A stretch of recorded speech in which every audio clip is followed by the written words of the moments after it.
Pero, hanapin mo yan, hanapin mo kung sino yan. Pero dapat, pag hinanap mo yun, sabik na sabik ka dapat doon. So ito, ito kanta na to sa melody.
Bago natin tuloy-diretso ka.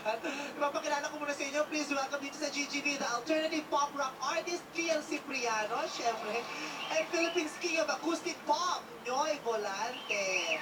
Magkaiba yung genre ninyo, di ba? Kasi ikaw, acoustic pop. Acoustic pop.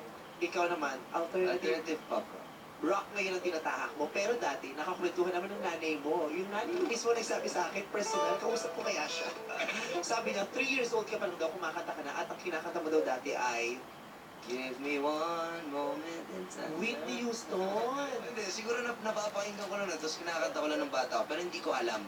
Nagsimula akong ma-discover ko na parang, parang gusto ko yata kumanta. Nung mga 14 ako. Favorite mo si Whitney? Mas gusto ko, oo naman. Pero, Hindi mo sundan ngayon. Pero yung yapak niya, di ba? Ang daming album sa live benta, di ba? Ganon! oo. Kung Whitney ka dati naman, di ba, nakwento mo sa akin din sa Showtime, Michael Jackson naman dati. Di ba Michael Jackson ka? Ba't di mo rin sundan? yung yapak nga. Nananagulot to parang bakla. Ay, ngayon mo lang sinabi sa akin yan. Kasi lagi niya sinasabi, at hindi niya sa akin babae. Joke lang. At saka sabi niya, di ba, nangako ka sabi mo dati, wala kang sabi niya dati, wala daw siyang closing bakla na pinaka-close, kundi ako lang. Sabi, nangako ang ganyan sa akin dati. Di ba? Oo nga. Oo nga, mahal nga kita eh. Mahal. Magpakasesyonista kayo ngayon dito sa GGB. Magtatanong tayo rito ng sa mga studio audience natin.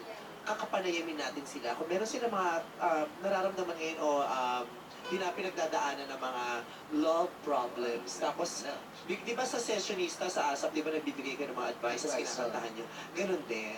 Sige. Sino may mga jowa? Sino lahat di ba kayo may boyfriends? Wala. Ano name mo? Bessie, can you go down?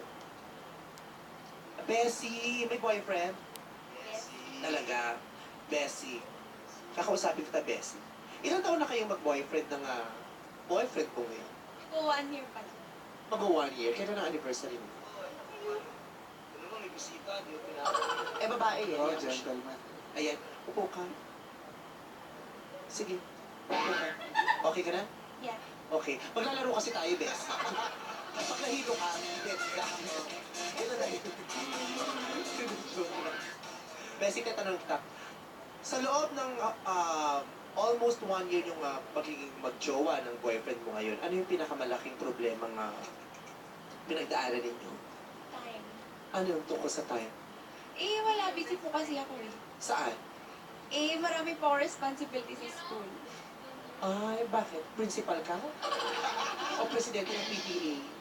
Ano? Hindi, ano po. Di ba may org, may student council pa ako, tapos president sa section. Active ka sa school. Marami ka mga aktibidades bukod sa pag-aaral mo. Bukod sa pag-aaral mo, busy ka din sa mga school organizations at officer ka sa student council. Anong posisyon? Ano po, hindi nyo elected po ako na president para sa Ano po? Sa org namin po. Pero sa June po po yung nagsisimula. Newly elected president Opo. talaga ng student council. Di po na. Games lister ka ba? Opo, pero isang beses pa lang na-test ako. Alam. Wow. Kasama ko lang po, hindi po siya, sa student council po, secretary po ako, tapos sa org po namin, president po.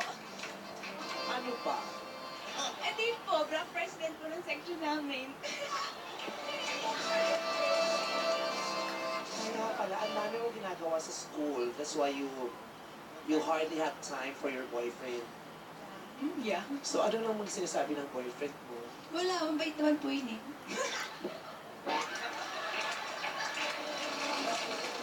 Grabe, bakit pa yung boyfriend ha? Ba ako boyfriend mo?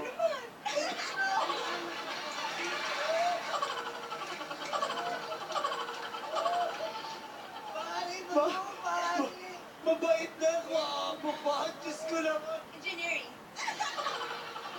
Engineering! Iba! Lupit!